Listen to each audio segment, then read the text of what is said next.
Live na po.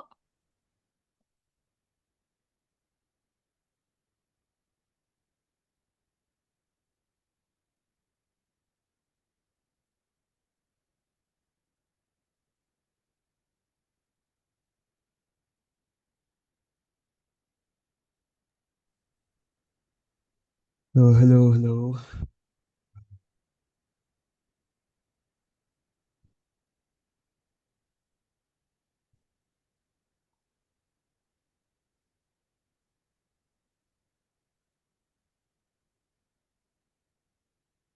Yes. So, currently live na tayo, sir. So, good afternoon, mga ka-Pix Pro. So, Friday ulit.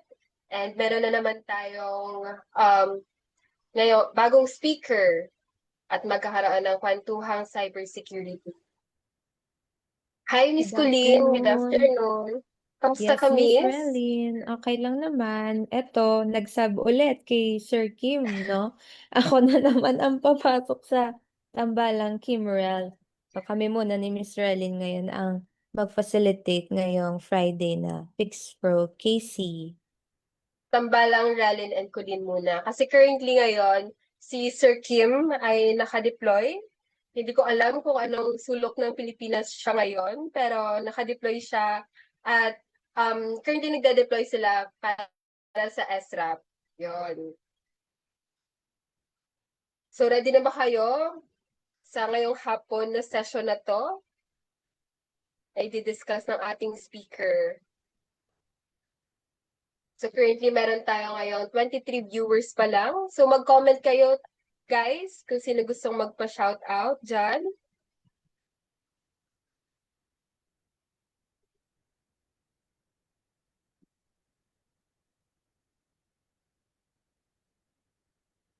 Ulan din ba dyan, Miss Colleen? Makulimlim, Miss Rel. So feeling ko mamaya babagsak na to. Any minute. Ayan, may nag-comment to. Good afternoon, Wetcho Itum. Good afternoon. And currently kasama natin na nanood din si Romel and si Miss Ali, ang ating GRC team lead. And nag-comment din si Sir Angel. Good afternoon, sir. Hello, sir. Good afternoon.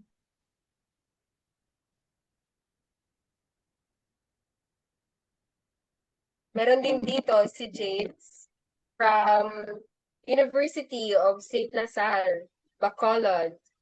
Good afternoon, sir.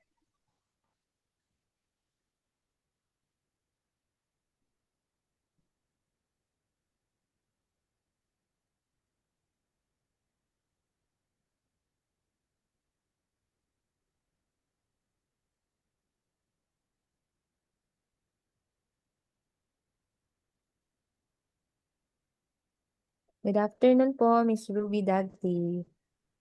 Good afternoon, Mr. B. Yes, ladies from Cybersecurity chapter.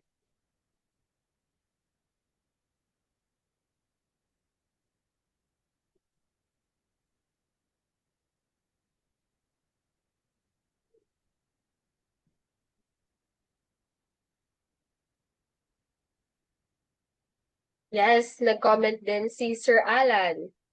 Good afternoon, mga ka-Pix Pro. Good afternoon, sir. And then nag-comment din si Sir Romel. Good afternoon, sir.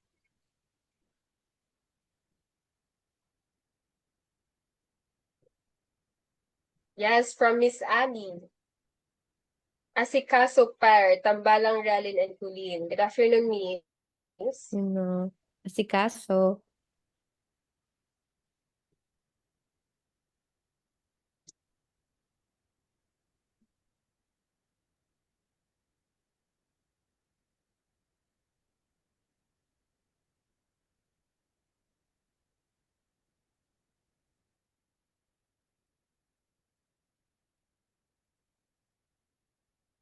Yes, from Sir Wencho. Shout out.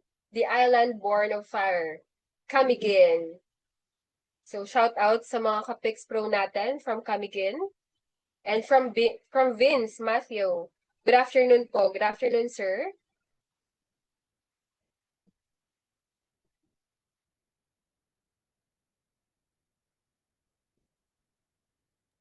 Good afternoon po, Milan Caliver.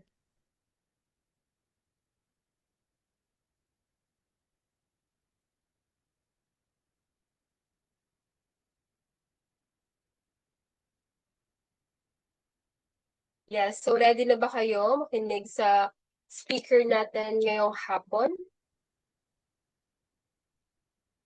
Maganda yung topic na to kasi currently, ano na tayo sa AI. Yes. So, Sir Tommy, mag-start na po tayo. So, Miss Colleen? Okay, so let's get started. To formally introduce our speaker, he is a seasoned cybersecurity professional with over a decade of experience in helping organizations navigate an increasingly complex threat landscape.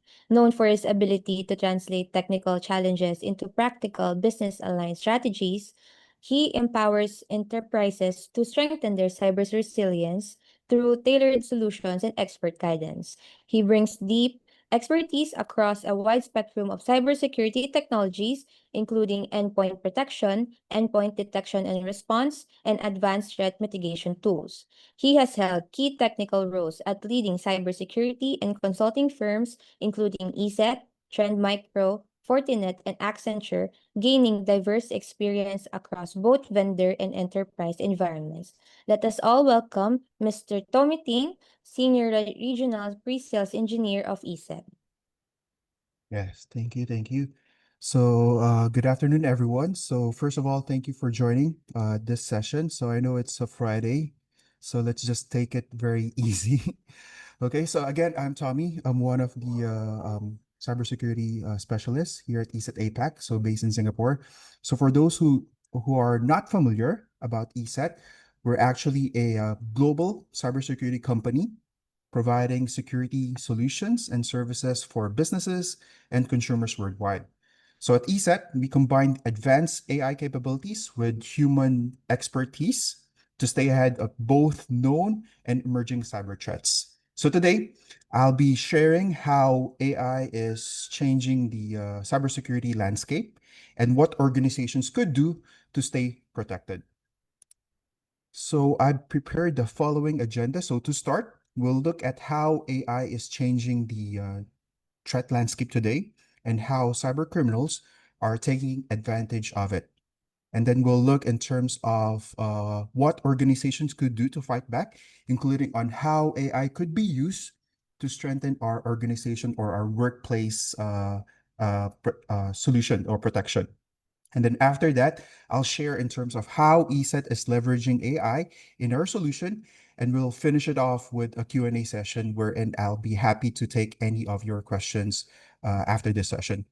So let's begin in today's session by first understanding how common AI powered threats have become the norm, right?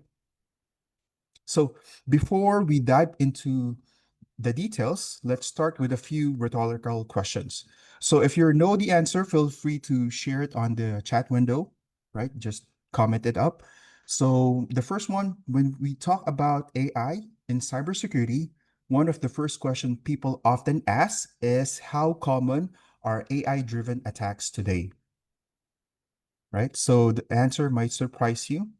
So let's just give it a couple of seconds. Okay.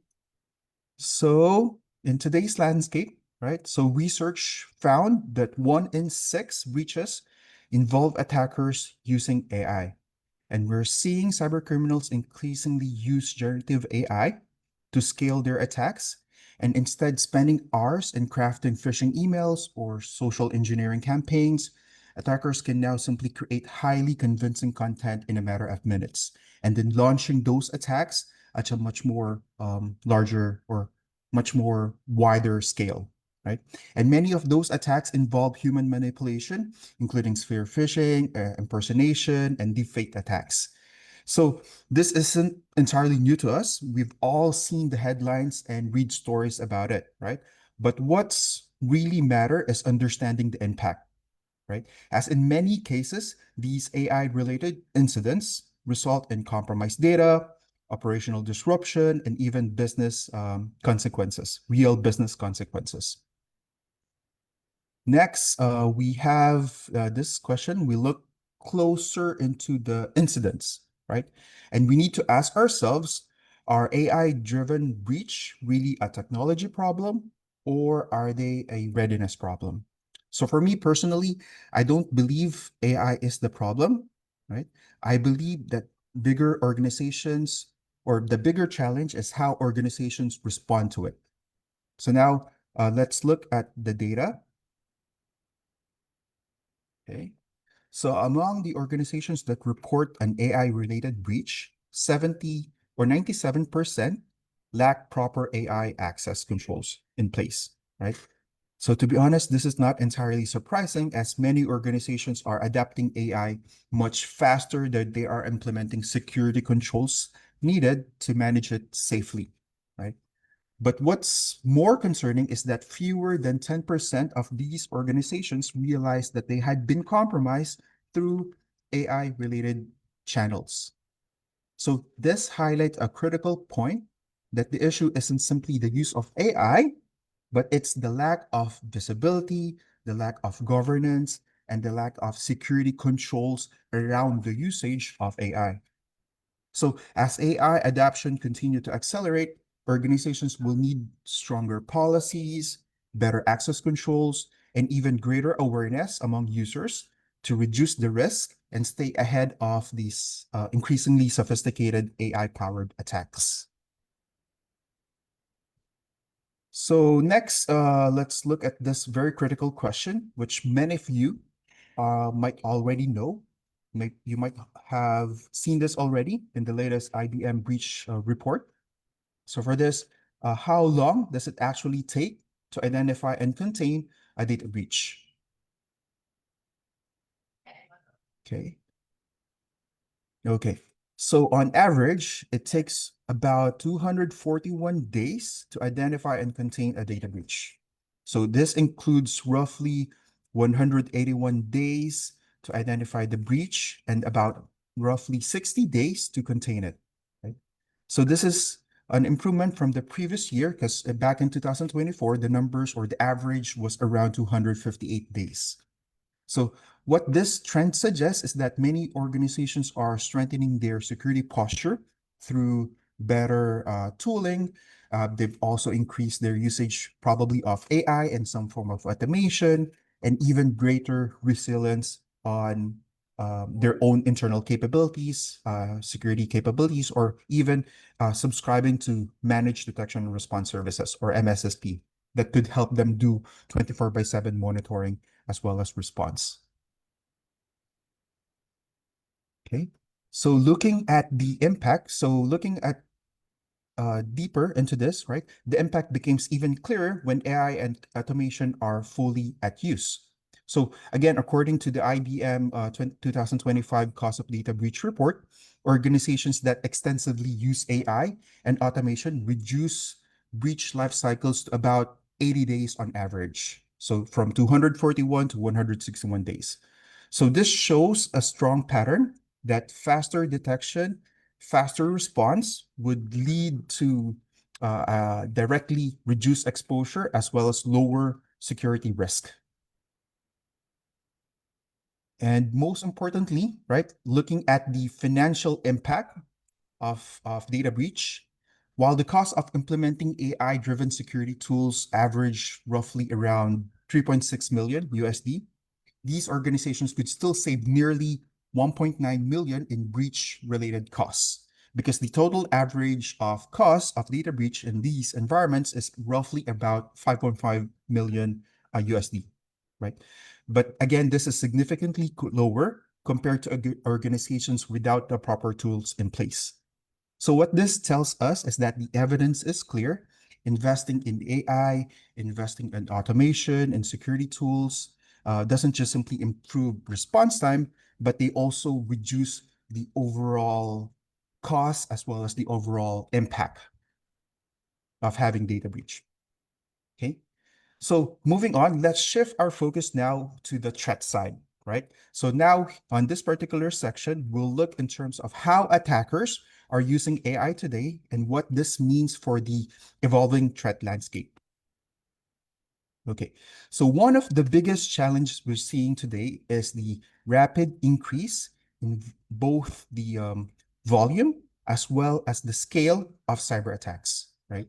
So there's been a significant rise in terms of malware, phishing campaigns, large-scale attack operations, and this is much of it have grown because of the generative AI tools becoming more available, right? So, however, it's important to understand as well that AI is not independently creating this sophisticated malware on its own.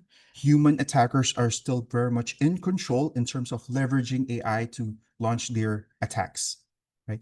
What AI is doing is simply helping attackers to walk faster, more effectively, and they could use AI to simply um, automate uh, lengthy stuff, like for example, debugging code, optimizing their scripts, translating codes from different programming languages, and even automating repetitive tasks.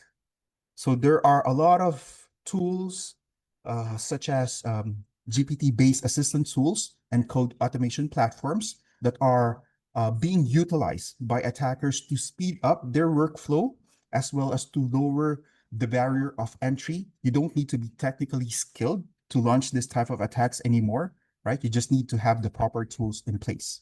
And as a result, cyber attacks are becoming more faster, more scalable, and increasingly difficult for organizations to simply keep up.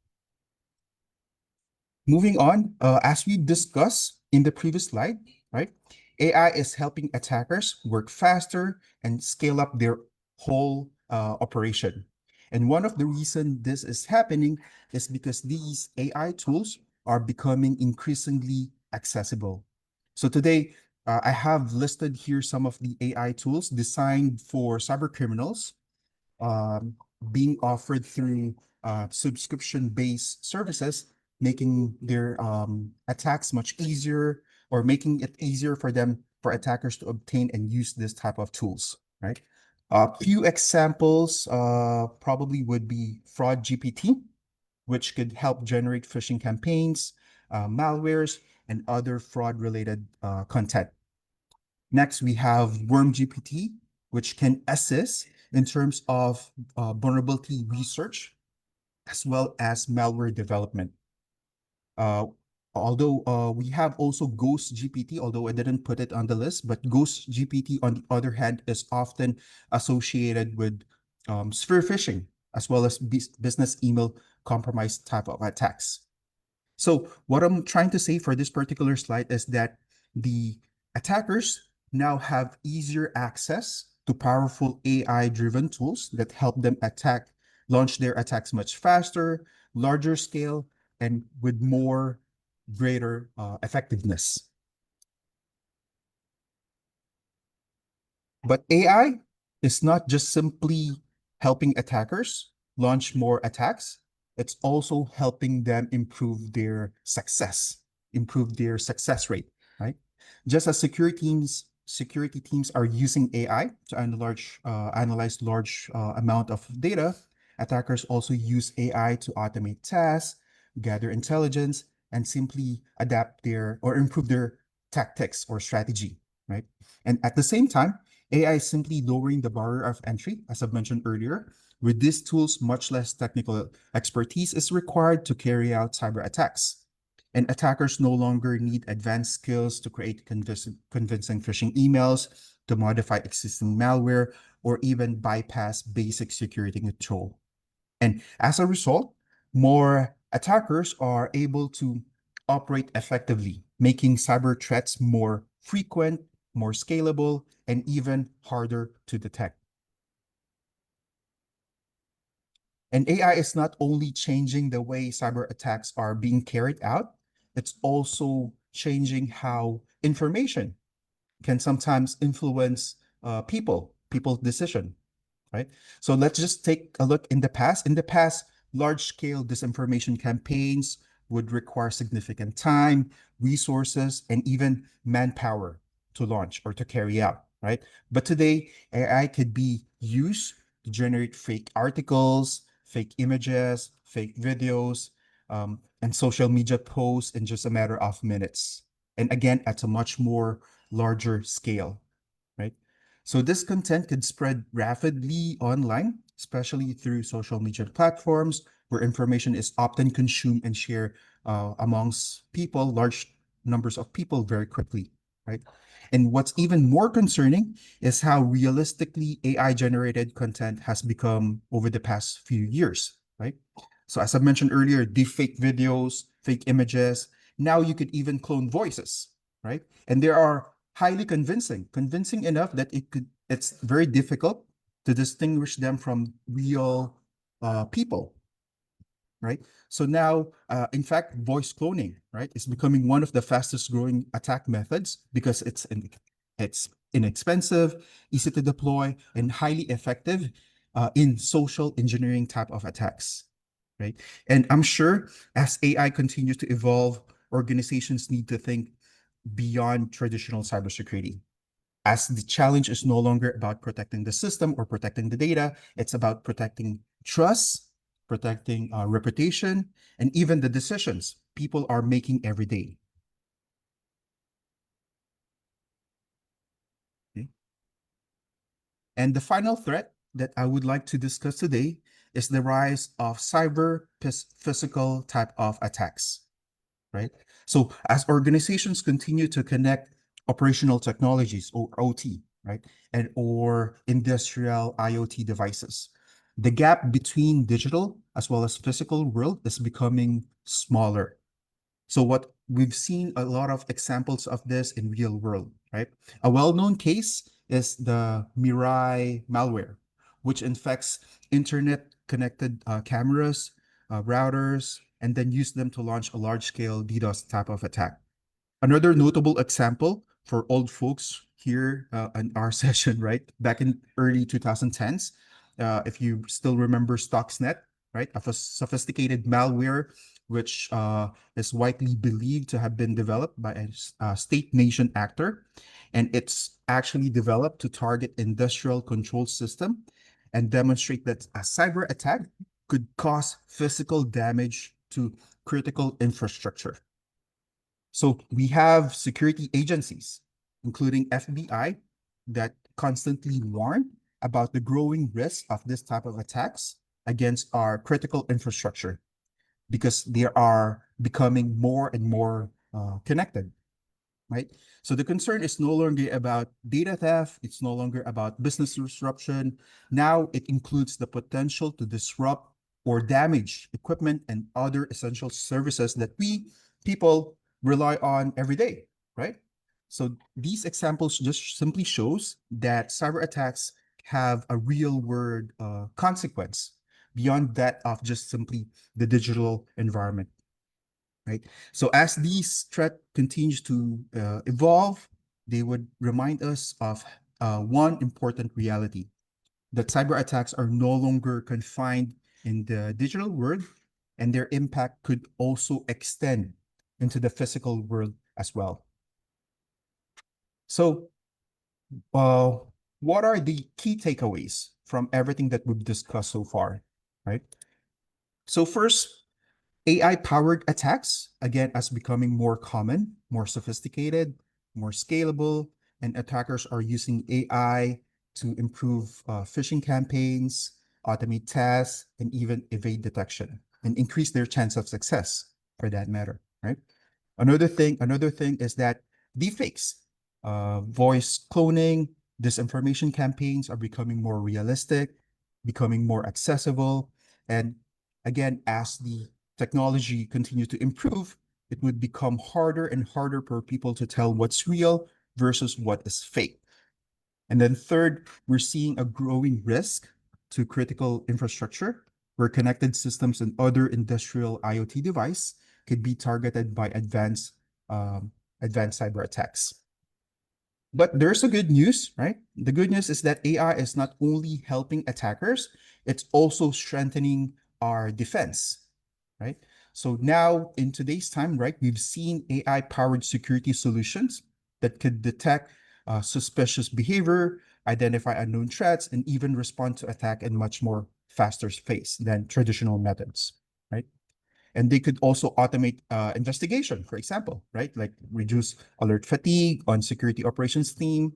They could also help our security teams focus on the most important or critical incidents.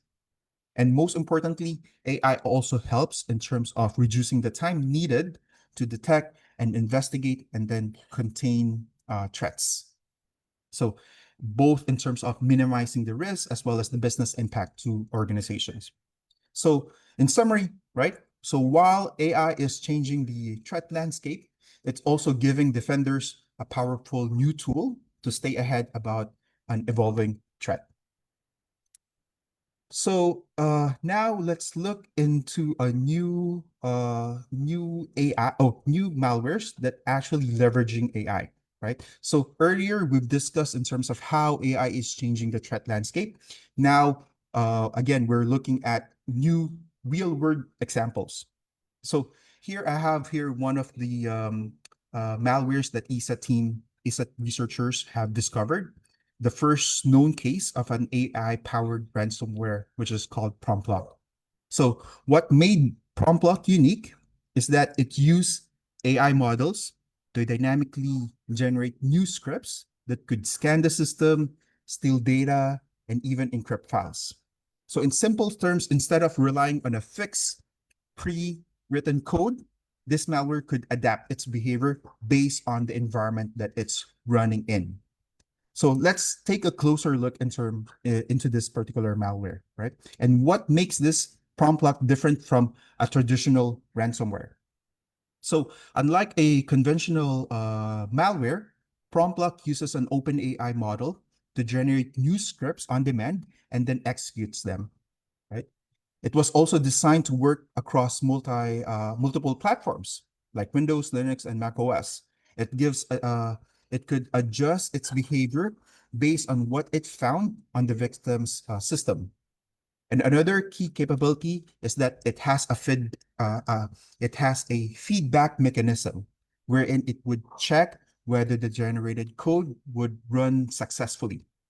And if that particular code, if it fails, it would send a feedback to the AI model, generate a new corrected version, and automatically execute it again, right? So overall, this shows that this particular AI or this particular malware is more adaptive, more resilient in terms of detection, and is capable of doing self-correction. So to better understand how prompt lock work, let's look into two of its main components. So the first component is actually written in Go, which handles communication between the AI model and manage the prompt sent to the model. And the second component consists of Lua scripts that are dynamically generated by the AI model. So these scripts could perform a range of action, including scanning the file system, inspecting files, exfiltrating data, or even encrypting files. So this allows PromptLock to automatically analyze the victor system and then decide what action to take against the data that it found on your system. So what's particularly interesting is that because of AI models are this particular AI ransomware is non-deterministic, that means that it generates scripts. The generated scripts are different each time that is being run, right? And as a result, each variant may look significantly different, making it harder to detect or harder for detection. And yeah. So it's important to clarify that when ESET first published this information about prompt lock, we described it as a proof of concept. So this means that this particular malware is we're not observing it in real world type of attacks.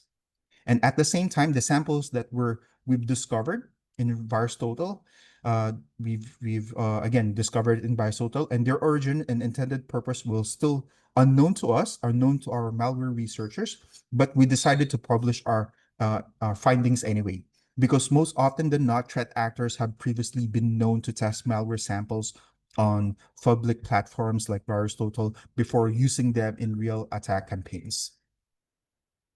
And then 2 days later, after our publication, researchers from the NYU Tandem School of Engineering had contacted us after releasing their own research paper. And after reviewing their paper, their work, we confirmed that their project matched with the sample that our researchers have found. So this validates our findings and confirmed that PromptLock was a research project exploring in terms of how AI could be used in ransomware development. So again, while it's not an active real-world attack, it clearly shows that the capability already exists and this highlights how AI could potentially be used for future cyber threats. Another example, right? Another example, recent example of AI-driven threats is prompt spy, right? Another case which is discovered by our ESET researchers, right? Malware researchers. So this is the first known Android malware that actually uses Gemini AI to enable context-aware manipulation on device user interface. So what Prompt Spy do is that it analyzes what is being shown on the screen. It also abuse accessibility permissions and prevent itself from being uninstalled. And in some cases, it's even able to capture screen activity or even lock the screen data, right? Prompt Spy, the main objective of this is to install a built-in remote access module, effectively giving attackers control over the infected device. So those are just simply two examples of how AI is being used in terms of malware development. So moving on, we've earlier so far we've focused on how AI is being used by attackers. Now let's shift our perspective and look at how the same technology could help strengthen our security posture or our defense. One of the biggest challenge of AI can be found in real-time threat detection.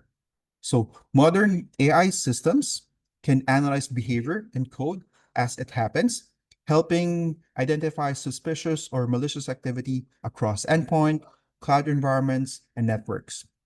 They could also support security teams, again, as I've mentioned earlier, in terms of enabling them to prioritize alerts, highlighting the most critical issues, and even automating the response for lower risk incidents or events.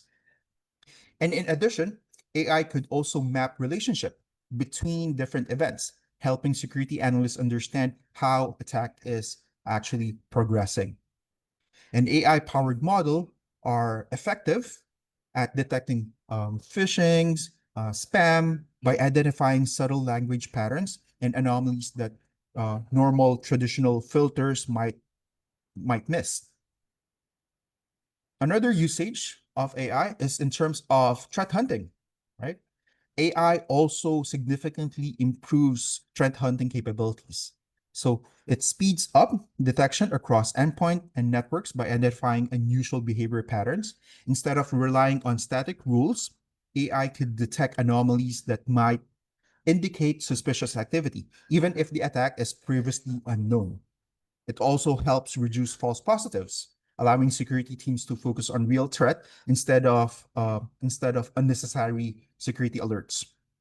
It also helps by correlating events across different systems, and it could provide clearer picture or clearer view of how attacks are connected, how it progress, making investigations by the security team much faster and more accurate. So another key benefit of AI is turning complex security data into actionable intelligence, right? So as AI helps reduce alert fatigues by grouping and prioritizing security events so that teams could focus on what matters most, it could also process large amount of threat intelligence data, and summarize it into a simple, easy to understand insight or summary. In addition, AI could help prevent misconfiguration by providing in-product guidance and highlighting risky settings or risky configurations before they become a bigger issue down the line. So in summary, it improves security awareness by generating realistic training content and and a clear vision insight that could help users better understand the threats that they are facing or responding to. Another one in terms of the usage of AI is it also plays a big and important role in addressing the cybersecurity skill shortage, right? So as I mentioned earlier, it helps automate repetitive security tasks, allowing analysts to focus on higher value work. It could translate complex security incidents into simple human readable explanation and summarize a full attack chain for faster understanding. And AI could also support investigation by answering detailed queries about the detection and incidents. And those are already being used by security tools today, right? And importantly, it could provide recommendations on how to remediate the issue, remediation steps, right? Helping teams to respond faster and more quicker on those incidents. And also, more importantly, consistent response to those incidents. And then lastly, all those capabilities that I mentioned earlier becoming even more powerful when applied with managed detection and response services, right? Because AI helps filter false positives, it helps automate early triage, investigating triage, reducing the workload on security teams. Of course, machine learning could also detect abnormal behaviors much faster and triggered automated containment, reducing attackers' dwell time and limiting the impact. And when AI is integrated across your endpoint, cloud, identity, network environments, it could help surface high confidence threats much faster. So as organizations is using AI driven security, it's also shown to reduce breach costs by nearly 2 million, right? Significantly shortening the recovery time. So ultimately, what this tells us is that AI-enabled MDR service allows security providers to deliver 24 by 7 protection and a much more efficient as well as a much more scalable without needing the scale of large number of teams at the same time. Okay. So now we've seen how AI is used in attacks and how it strengthened the defense in general. So now let's look in terms of how ESET applies AI in our practice. So at ESET, we follow the principle of augmented intelligence. This means that we don't simply rely on AI alone.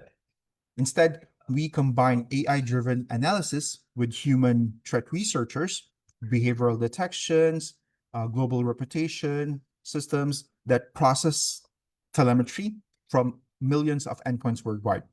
So this is brought to us by our LiveSense cloud reputation service that analyze data or process data in real time with over 100 million sensors worldwide. So this allows us to detect new threats and also share those information across ESET protected devices in a matter of seconds. And also in terms of suspicious files as well as URL, those are automatically analyzed in the cloud using our machine learning and then sandboxing. So that enables us to analyze or evaluate hundreds of behavior indicators to deliver a verdict in under 20 seconds. So we've also been using deep learning model since 1997, which is trained by billion of malware samples that we've collected throughout the years. So this allows us to detect new threats based on behaviors and structures, not just simply the file signatures. So I mentioned earlier LiveSense. So ESET LiveSense brings this capability together in our layered defense approach. So here we have LiveSense. So it combines AI and machine learning with behavioral-based detection, advanced DNA signatures, as well as cloud reputation systems and human threat intelligence. Each of this layer work together to detect both known and as well as unknown type of threats, ensuring protection at every stage of an attack. So the goal for LiveSense is very simple: stronger detection through multiple interconnected security layers. Moving on, ESET was also among the first to use cloud-based behavior analysis to detect zero-day threats, right? So our machine learning model are trained in the cloud using millions of malware samples and clean files. So this allows us to recognize patterns associated with malicious activity. And once our models are trained, these models are deployed directly on the endpoint for real-time protection. So what this means is that when a file is executed, or even before it executes, right, the AI evaluates its behavior characteristics to determine whether it is safe or suspicious. So this allows ESA to detect and block advanced threat, such as zero-day malware, fileless malware, or even polymorphic malware that constantly change their behavior or change coding, right, to avoid detection.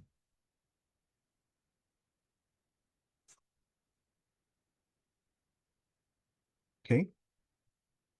AI also, as I mentioned earlier, AI also plays a key role in our managed detection and response service, right? ESET managed MDR service.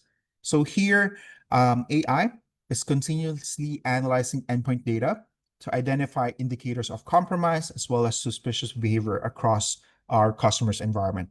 So what this means is that this automate analysis, which helps our security team detects anomalies much faster, as well as improve threat hunting capabilities and quickly distinguish them from real threats versus that of a false positive. And once threat is actually confirmed, the MDR team would then take immediate action or respond to those incidents by either stopping malicious process, blocking the file, or even isolating affected systems. So again, these allows us to combine AI-driven analytics with our human expertise that we have gained all throughout these years, and as well as threat intelligence. And these allow ESET MDR service to enables it for faster detection, faster investigation, and faster response, helping reduce the mean time to respond to 6 minutes, right? As you can see right here. Okay.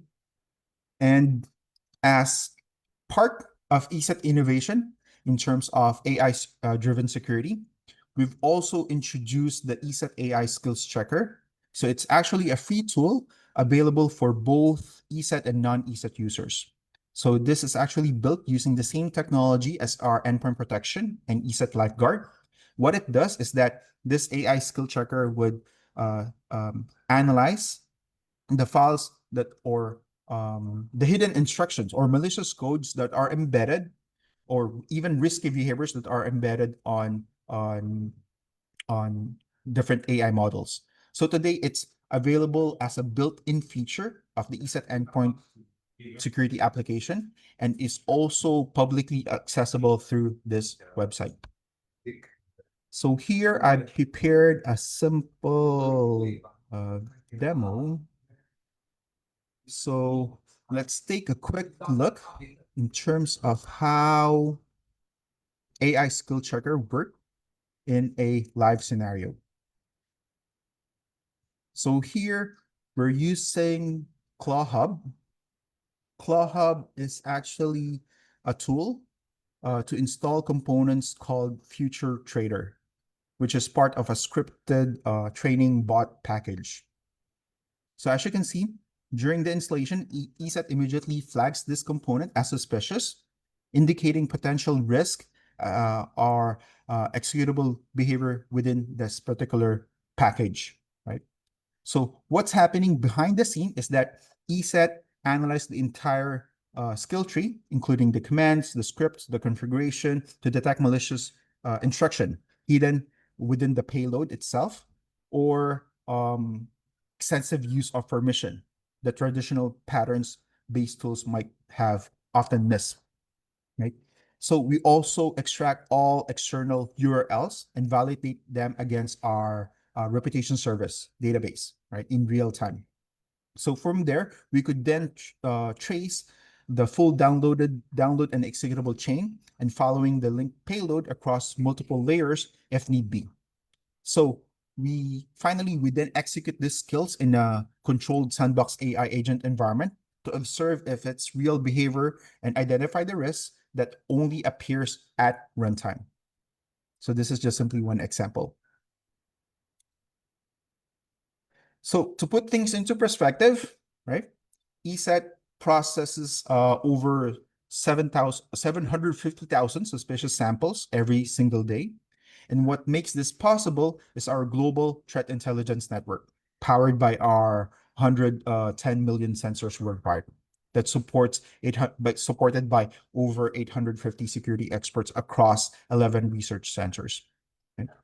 We've also maintained a proprietary botnet tracking system, and again, more than 35 years of cybersecurity research expertise. So these combinations give us a deep visibility into the global attack patterns, including those targeting highly advanced threat environment. And then lastly, this is my last slide, right? ESET published a bi-yearly threat report that highlights how the threat landscape is actually evolving. So I'm not going to bore you in the details of it, but let me just simply summarize everything up. This was actually the report which was published on the second half of 2025, so around December, January. So the key takeaway here is that AI is now actively shaping the threat landscape. And we've seen the emergence of AI-powered malware like PromptLock, PromptSpy, signaling a shift towards more adaptive and dynamic attacks. Second, the threat environment is becoming more volatile, right? Which means that some malware families decline due to global disruption and others scale rapidly. And ransomware activities continue to rise significantly. And we've seen estimated 40% year-on-year increase in ransomware activity. And then lastly, third, is that attackers increasingly combine AI with automation to improve the speed, the scale, and effectiveness, ranging from hybrid malware to AI-generated scams and more convincing social engineering type of attacks. So if we take a step back, the direction is clear. Cyber threats are evolving faster, becoming more automated, and again, increasingly powered by AI, right? And that brings us to the most important question, which I would like to leave everyone here. So how do we stay ahead of it, right? And with that, I'll wrap my session up. So again, thank you for the time. So I'll now open the floor for any question.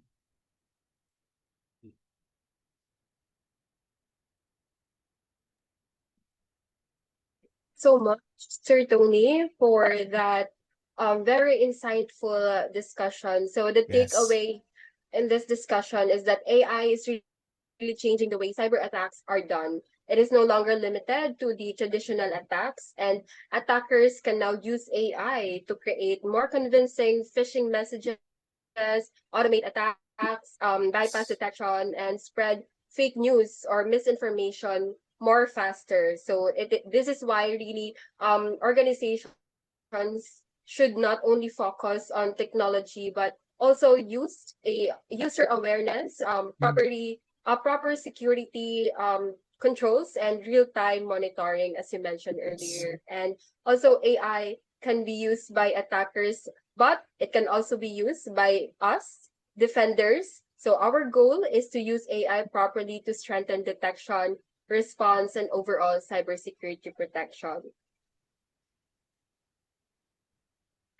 Yeah, so very insightful yung discussion this afternoon. So yes, if you have questions, you can comment down below. So while waiting, Sir Tommy, I have here a few questions for you. So, Sure. if attackers use AI, does that mean traditional cybersecurity no longer works? Right. So that's a very good question. I would say that traditional security solutions, security tools would still work, but it's not going to be enough on their own, right? It's not going to be enough by itself anymore because those old methods, like for example, signatures, detection rules, work well for known threats. But as I mentioned, now malwares are more AI driven, right? And they're uh, changing, they're adapting much faster. So the security also needs to focus more on behavior and detection, as well as real-time detection. So today, security also needs to look at the behavior and detect the unusual activities in real time, not just simply relying on signatures alone. I would say it's not really a replacement, but more on an upgrade. Yeah, that's a good word. An upgrade. Yeah. So, at talaga, ano tayo, paranoid. Di lang Mm. tayo, kapag unusual yung behavior ng isang activity, kailangan maging paranoid and really investigate talaga. So, Yes, yun din, investigate. Mm. yes. We can use yung traditional natin na cybersecurity, but currently right now, because of AI, we really need to add more new layers on that. Yes, Agree. thank you so much, Sir Tommy. And also, um, another question, sir. So, how can we trust AI in security if attackers are also using AI to hide it? How can we be a defender using that AI? Okay. I would say we don't rely on AI alone, right? Uh, Going back to my example about ESET LiveSense, right? Good security would use multiple layers. So you could have AI detection, you could have behavioral analysis, threat intelligence, and most often than not, what's more important is the human expertise, the researchers that are powering those tools in the back end, right? So if one layer is missing, on this multiple layer, right? Another layer could still exist to catch and detect those AI powered threats. So it's not about blind trust in AI, but it's a combination of different tools using multi-layered approach in detecting, really detecting this, yeah, AI powered malware. Mm. So, we should not really rely on talaga sa AI. We should still Mm. use our human Yes. analytics and everything. Tama. Yes. Combination of AI and human. Yeah, yeah, agree, Yes. agree. And Both, also, both. yes, correct. And also nag-comment dito si Sir Vince, Zero Trust Framework. Yes, correct tayo dyan, Yes. sir.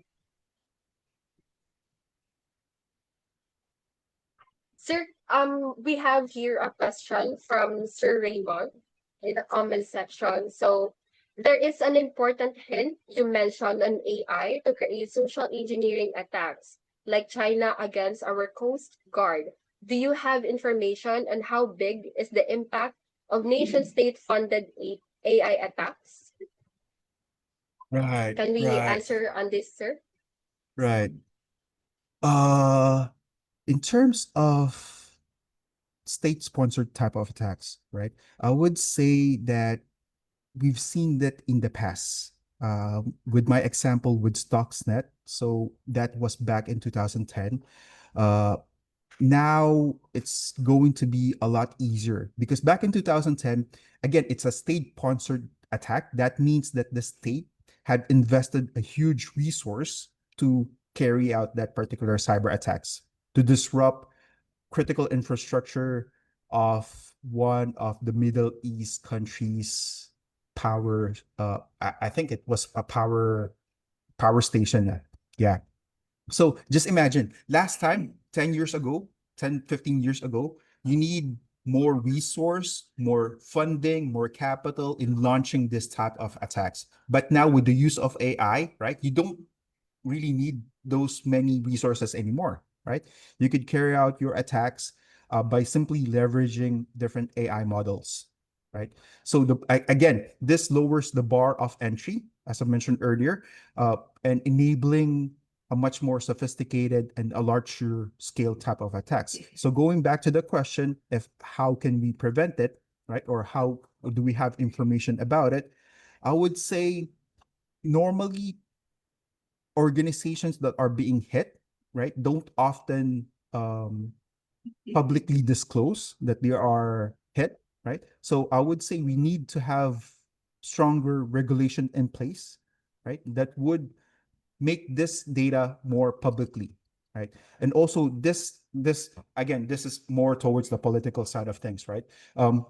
That we should have different laws and frameworks in place to ensure that we have the proper um, policies, or we have the proper guide rails to ensure against such kind of type of attacks. Yeah. Thank you so much, Sir Tommy. So that's the answer. So it's not publicly disclosed. So for the next question, I have a question as well, sir. So is AI really changing the cyber attacks, or is this just a hype? Yeah. I think that's a pretty much a fair question. So AI is not simply completely, uh, it's not creating new malware, right? It's just simply improving how current malware actually works. Again, going back to our discussion earlier, it's making it more faster. It's enabling it to launch a much more larger scale, and it also AI also helps in terms of improving the success rate of attacks being carried out. Right. So, for example, a good example would be for phishing email. Right. Last time, you could simply spot a phishing email if the author of the email is not well diverse in English. You could spot grammatical errors right then and there, right? But now you could simply use AI to write a convincing phishing email.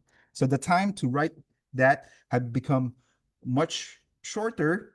And again, since you have shorter time in writing that phishing email, you have more time in carrying out your attack, right? So I would say it's not really a hype. Again, it's about the speed and the scale in which these type of cyber attacks are being carried out. Yeah. Thank you so much, Sir Tommy. So we have here a next question. And before that, Sir Raymond comment a Thank you very much for the comprehensive answer that earlier sa question. Yeah. So next, sir, we have here a question from Sir JV. So what limitations should customers be aware of regarding AI-based detection? What limitation? Yes. I, I What would say limitations? I would say don't rely on AI alone. Right. Yes. Right. So again, defense in depth, multi-layered approach. I think those are still the most effective way against AI powered threats. So again, as your security maturity improves, right, you're placing a lot of different security controls in place, and I would assume that AI would be part of your strategy in terms of detecting AI powered threats, right? The AI would be part of your strategy as well. But again, don't simply rely on AI alone, but use a lot of different tools in place. Again, the idea is to have multi layered defense against protecting your environment or protecting your data against this type of attacks. So, yeah. Still a combination of AI Yes. and human Mm. analytics. So next question, sir.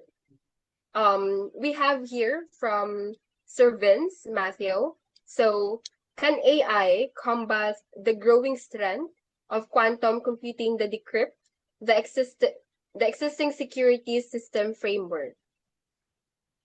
Decrypt. Yes. I'll repeat it again, sir. So, Yeah. can AI combat the growing strength of quantum computing to decrypt the existing security system framework? Right. Right. I would say because right now a lot of investments are being done on AI data centers, right? So that means that the models are becoming more and more powerful. So my concern is it's not only going to be quantum computing, I'm also going to be concerned in terms of those models being used to decode or decrypt our security frameworks. So right. So I would say there's a potential risk. There's a potential risk for that, right? And I would say that not only quantum computing, but also AI would potentially be used for that purpose, the first purpose, yeah, in terms of decrypting our security framework. But I'm hoping, right? Because currently with the uh, latest standard that we have, I don't think that's capable. Probably a couple of years down the line, it would be powerful enough to do that. Yeah. Yes, thank you so much, Sir Tony. And yes, next question from Wow, yes, I a have lot of here. questions, huh? Yes, there's a lot of comments here, but I'll have my question first. Is this just an AI arms race that defenders can win? Hmm. Okay. So I don't think defenders have actually a stronger advantage on this, right? Because security teams have more visibility across different systems, across different data that they are analyzing. So, for example, ESET, we have a lot of sensors, over 100 million of sensors deployed worldwide. So we have this gives us a full scale picture of what's really happening in the wild, right? So while both AI could be but both side, the defender as well as the attacker, could use AI. We often see more and faster response on the defender side of things, right? So it's not about an arms race that defender can win. I'm definitely sure that there would be a lot of security controls in place for defenders to uh, ensure that these kind of threats doesn't really propagate or doesn't really affect the environment or yeah. The full visibility is really Mm. one of the reason to win the game, Yes, correct, sir? yes, Yes, yes. exactly. Thank you so much, sir, for answering my questions. So let's have here one last question from Yes. the comments, sir. So we have here from Sir Irvin. How Okay. can we ensure that AI solutions do not use company-owned data to be used for AI training and does not get into public? Again, sir, how can we sure that AI solutions do not use company-owned data to be used for AI training and does not get into public? Right. So this is a very fair question. I would say in terms of when you're getting a service, right? Any type of service, right? If you're not paying for it, that means that you're not the customer, you're part of the service, right? You are the product, right? If you're not the one paying for it. So it most often than not, I would say in terms of how we could assure that these solutions doesn't use our data, you need to read at the fine print. You need to read the EULA, end user license agreement, or the end user agreement, right? Most often than not, again, if you're not paying, there is a high chance that your data could be used to train these models, right? And we've seen that way back before, right? A couple of years back before, right? Some of the wide widely used AI models like Open AI, ChatGPT, Claude. Some of those had been used, uh, or some of those had been trained in publicly available data, right? Remember last time there was a huge discussion in terms of Open AI deciding to train chat gpt in or giving it access to the internet, right? That was a couple of years back. So now it's a reality, right? So I would say companies usually are transparent on this, but most often than not users doesn't read, right? We don't read the fine print, we don't read the end user agreement, right? And that is a risk for us as a user. So I would say make sure to read what is you're getting into before you share any critical information to those AI models or AI solutions. Yeah. Thank you, Sir Tommy. So, wala na talaga ang libre dito. Dapat lahat talaga Yes. babayaran mo. Kasi kapag Yes. libre, You're the may product. bayad talaga yon. Yes. Yes, yes, yes. You're the Babalik sa'yo product. yon. Yes. Mm. So, thank you so much, Sir Tommy, for answering all our questions. Yes, a So lot of that questions, sums huh? up. Yes, very lot of comments. So that sums Yes. up our discussion this afternoon, Miss Colleen. Yes, okay. So thank you again, Sir Tommy, for sharing your valuable insights since Thank your you. discussion gave us a clear understanding kung paano ba talaga yung AI is reshaping the cybersecurity landscape. And you Yes. also highlighted na while yung traditional cybersecurity natin still plays an important role, yung organizations ngayon, kailangan nilang i-strengthen yung defenses nila with real-time detection, layered security, and human expertise. So on behalf of everyone here, thank you again for your time and for joining us today. You. Thank you, Thank you guys. for joining us here. And our last saying, so happy lang, walang Happy lang, walang weekend. weekend. Bana. Thank you, sir. Thank you, everyone. Thank you. Thank you. Thank you, guys.